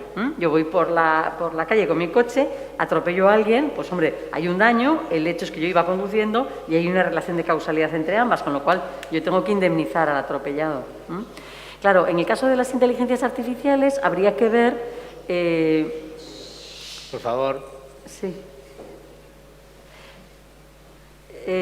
Habría que ver hasta qué punto la inteligencia artificial es la causante de la toma de decisión por completo o no. Y luego, en el caso de que la inteligencia artificial decidiese autónomamente, que parece que caminamos hacia eso, se duda sobre la velocidad de cómo nos dirigimos a eso, pero está claro que la inteligencia artificial va a llegar a ser autónoma en la toma de decisión. Si realmente es autónoma, ¿cómo le exigimos la responsabilidad a una máquina? Se tendría que crear una categoría jurídica que se está discutiendo ahora, que es la personalidad electrónica. Yo no lo veo mal, ¿eh? O sea, yo creo que vamos en esa dirección. Yo estoy totalmente a favor de que los robots paguen impuestos. O sea, tú eres un empresario y tienes 5 robots, pues hay que pagar, o sea, el robot tiene que pagar unos impuestos, porque está haciendo un trabajo exactamente igual que un humano. Y en el caso de la personalidad electrónica, exactamente igual. Hay que atribuirle, o sea, no sé cómo se va a hacer, pero hay que atribuirle un tipo de personalidad a esa inteligencia artificial para que pueda después responder económicamente. Es que yo no veo otra solución. Igual que se han creado las personas jurídicas como un simulacro legal, que muchas veces además es un verdadero simulacro, es una agrupación de personas que en derecho funcionan con independencia de cada uno de los miembros. Entonces tú montas una SICAP y ya lo que pase con la SICAP da igual a efectos de tributación, etcétera, que si se confunde la SICAP tú no tienes nada que ver, ni vas a responder por ello. Entonces, esta ficción jurídica que se ha creado con las personas jurídicas, pues habrá que crear una cosa parecida con las inteligencias artificiales. A no ser que llegue alguien más listo e invente otra cosa, pero algo hay que tener, porque si no, no va a haber un sistema de responsabilidad. Es mi opinión. Ay, madre, Chechu, al final no va a poder preguntar. Perdona, yo simplemente, joder, a mí es verdad que igual se toman decisiones en base a algoritmos, pero quería preguntar, o sea, pero a ver, ¿alguien ha decidido utilizar un algoritmo para tomar esa decisión? Los algoritmos no pasean por ahí, se colocan y deciden por mí. O sea, alguien ha decidido que mi empresa, la decisión de a quién sigo contratando y a quién no, la va a tomar un algoritmo, por ejemplo, ¿no? Claro. Entonces, en ese sentido, la responsabilidad, si ese algoritmo tiene sesgos, está haciendo la responsabilidad, ¿no sería de la persona que ha decidido poner el algoritmo? Pregunto, o sea, es que yo, a mí, en ese sentido, decir que el algoritmo tiene que tener un ente jurídico, joder, pero alguien ha decidido que esa decisión se tome en base a ese algoritmo, ¿no? Pero fíjate, fíjate que si es autónomo... Es el tema de autonomía. ¿Sabes? Piensa en un coche autónomo. Un coche autónomo que se equivoca y atropella a una persona. ¿De quién es la responsabilidad? No, ahí sí. Por ejemplo, ese tipo de cosas. Es cuando la inteligencia artificial es autónoma totalmente y toma decisiones absolutamente independientes. Sí. Claro, pero llegaremos a este tipo de cosas. Hay muchas ganas de llegar a este tipo de cosas. A mí personalmente no tengo ninguna prisa en llegar a estas entidades autónomas, pero hay mucho interés. Ya, pero bueno, yo entiendo que en muchos casos no haría falta esto jurídica del algoritmo, sino que... Sí, cuando haya, yo estoy de acuerdo contigo, cuando haya una persona detrás, indudablemente no va a hacer falta, Claro. Pero hablamos de ese escenario futuro de autonomía. En ese escenario de autonomía hay que buscar alguna solución, porque no la tenemos. Sí, piensa. En el caso de Compass, por ejemplo, el que comete el error o la injusticia es el juez, digamos. Y es igual que utilice un algoritmo o 2 o 27, digamos. Claro, sí. claro.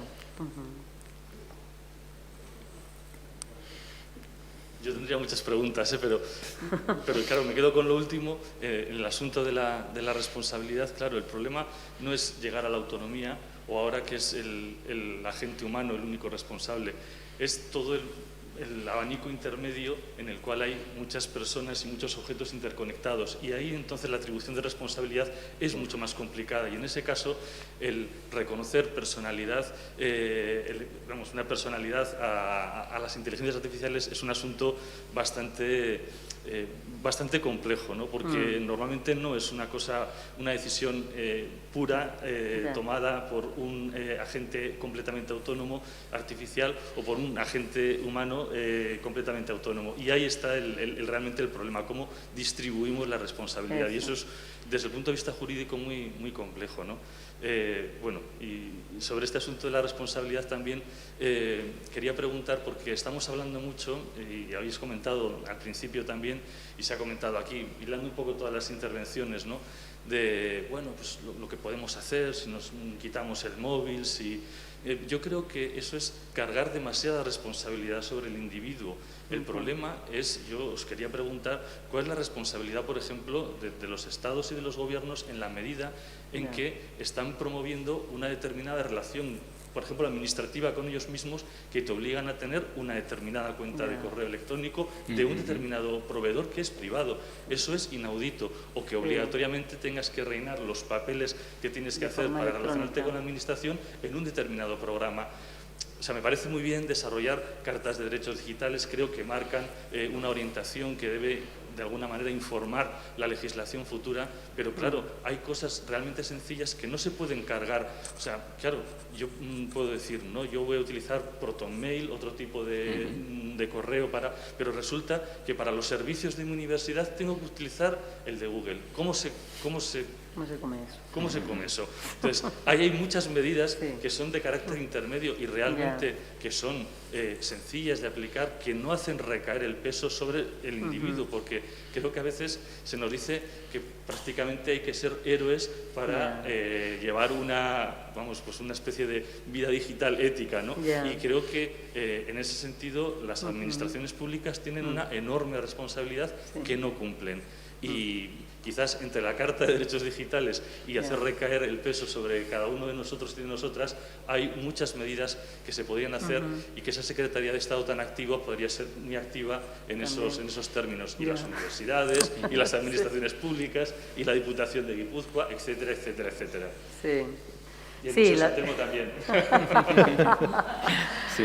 Sí, Chechu, hombre, la verdad que has dado en el clavo, porque efectivamente nos hemos ido mucho a lo individual y no está bien. Efectivamente, los poderes públicos tienen unas responsabilidades que no están asumiendo, ¿eh?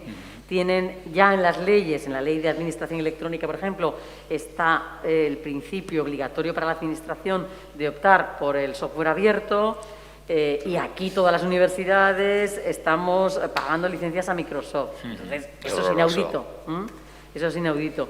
Y yo creo que hace falta también como más presión de la ciudadanía hacia el Estado para que sea consecuente con estas cosas, ¿no? O sea, efectivamente falta compromiso de los poderes públicos, yo estoy completamente de acuerdo, pero ese compromiso solo va a venir si presionamos mucho a los ciudadanos, porque ahora mismo a los poderes públicos quien más presionan son las empresas privadas. Entonces, o presionamos nosotros mucho o nos gana. Ellas tienen claro, ¿no? Y de fondo hay como una idealización del elemento privado, de la libre competencia, que al final es mentira. O sea, que ponte tú a hacer libre competencia con Google.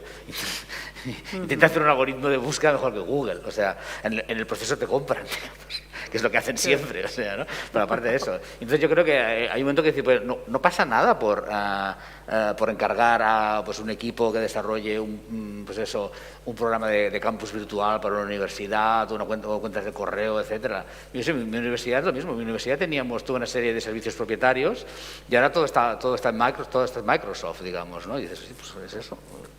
Es horroroso, ¿no? Digamos, totalmente de acuerdo. Y lo que comentabas al principio, esto es otro tema que no hemos tocado y tenéis que recuperar algún día aquí, es lo del Internet de las cosas, ¿no? Digamos, y el tipo de mejunjes que van a salir de allí cuando tú tienes miles de sensores conectados, que entonces eso se utiliza para tomar una decisión a partir de un algoritmo súper basado en correlaciones. A mí es de la parte que más miedo me da, digamos, porque es una parte totalmente loca, que nadie sabe pues lo que puede pasar allí, digamos, ¿no? Que de repente pues eso decida eso, abrir todos los expresores de la universidad y de repente, porque no sé qué, más toda la cuestión de las capacidades de hackear, de repente eso, en lugar de hackear ordenadores, de repente puedes hackear coches, puedes hackear casas, etcétera. Es una cosa muy problemática y creo que no hay tampoco concienciación sobre estos problemas. Y que se está subiendo muy alegremente todo esto. Qué chulo es poder conectar el coche a Internet. Pues no, o sea, yo no le veo ningún interés en que el motor del coche vaya conectado a Internet y me lo puedan parar, digamos. Claro, pero eso del hackeo además tiene que ver precisamente también con los neuroderechos.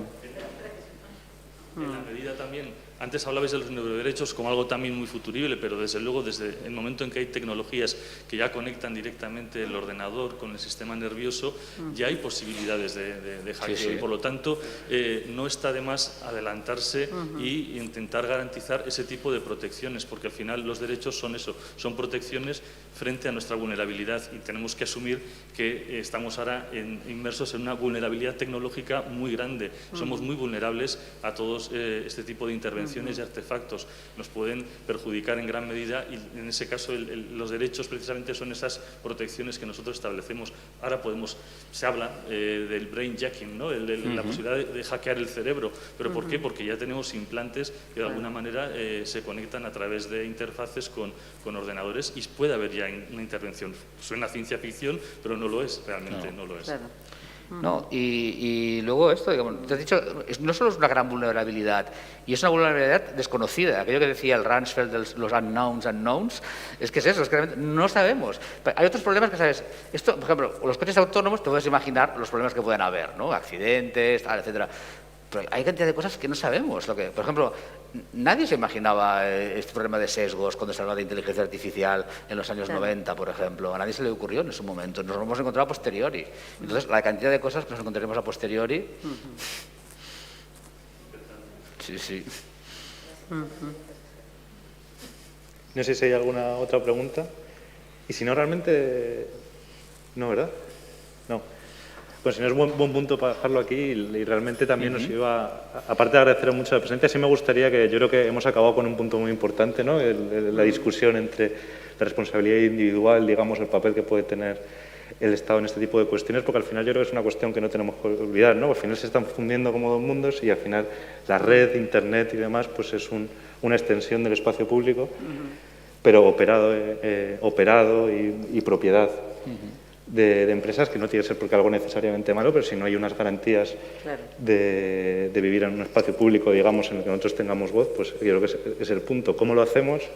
Presionando más nosotros, los ciudadanos, lo decías tú antes, ciudadanos teníamos que presionar, pues claro, si no está en la agenda política, un partido dice, y vamos a regular esto, y a lo mejor se lleva 100 votos, ¿no? O sea, no se lleva nada más, ¿no? Entonces, bueno, tienes esa parte, la parte que podemos presionar, pero bueno, yo creo que la discusión al final queda un poco así, ¿no? En ese mundo medio gestionado, operado por manos privadas, en el que en el que tenemos la vida pública y en el que pues el Estado y las administraciones no están haciendo todo lo que deberían, ¿no? Entonces yo sí que me gustaría pues, despedir el debate pues, con una pequeña intervención por vuestra parte con el tema que consideráis que es más relevante, como el primer paso que deberíamos tomar y ya para despedirnos con eso, porque yo creo que está muy bien y muchas gracias por vuestras preguntas y a vosotros por venir. Pues, muy bien. Bueno, pues nada, yo simplemente diría que tenemos ante nosotros muchas oportunidades que nos ofrece la inteligencia artificial, pero es una realidad demasiado compleja para poder abordarla solos, ¿no? Y entonces yo creo que hace falta mucho más que nunca redes de actores distintos, ¿no? O sea, que tienen que estar los ciudadanos, tiene que estar el Estado, tiene que estar los poderes públicos, las asociaciones también, ¿no? La sociedad civil tiene... Y desde miradas, desde la interdisciplinariedad, que siempre se habla mucho, pero que no acabamos de creérnoslo, ¿no? Y yo creo que para solucionar los retos complejos hace falta miradas ¿no? De muchas disciplinas. Hemos hablado poco de ética, pero la ética tiene que estar, por supuesto, en la base, ¿no? Y luego ya, pues bueno, pues el derecho, tratar de hacer torpemente como pueda y por supuesto, la técnica, ¿no? Así que por ahí. Yo simplemente me gustaría eso, pues decir que evitar caer en esta idea de lo inevitable, del desamparo, de esto es imparable, no hay forma de evitarlo, tenemos que comérnoslo con patatas, ¿no? Digamos. Y creo que a veces desde las humanidades se tiende a este discurso posapocalíptico que finalmente lo que genera es esta indefensión, ¿no? Y yo creo pues esto. Y entonces yo encuentro, aunque es verdad que tenemos que exigir responsabilidad política, ofrecer este tipo de herramientas alternativas es una manera de decir, hay formas de luchar contra esto, digamos, tenemos maneras de limitar esto y además eso, y también, sobre todo, la necesidad de informarnos mejor, ¿no? De entender mejor qué es la inteligencia artificial, cómo funciona realmente, de entender que realmente Facebook no tiene esa capacidad manipuladora que a algunos les gusta explicar, etcétera, y pues esto, y darnos cuenta de que tenemos mucho margen de maniobra como individuos también y que es importante. Pues muchísimas gracias, Dios David. te oiga, dice. Muchísimas Dios te oiga. Muchísimas gracias, David. Muchísimas gracias, Celia. Sí, iba a decir eso, y muchas gracias a todas y todos por venir, y recordaros que la semana que viene, que creo que era el miércoles, ¿verdad? El miércoles 27 de octubre a las 7 de la tarde pues tendremos la tercera sesión de este ciclo, en el que vendrán Olatz Arbelait y Doya Salazar, y que moderará otra compañera del Instituto de Filosofía, Belén Liedo, y el que se tratará de manera general ética, sociedad e inteligencia artificial, pues yo creo que con especial atención también a temas sesgos, género y demás, y nada, y que estéis muy invitados y que os esperamos, y que muchas gracias. Gracias.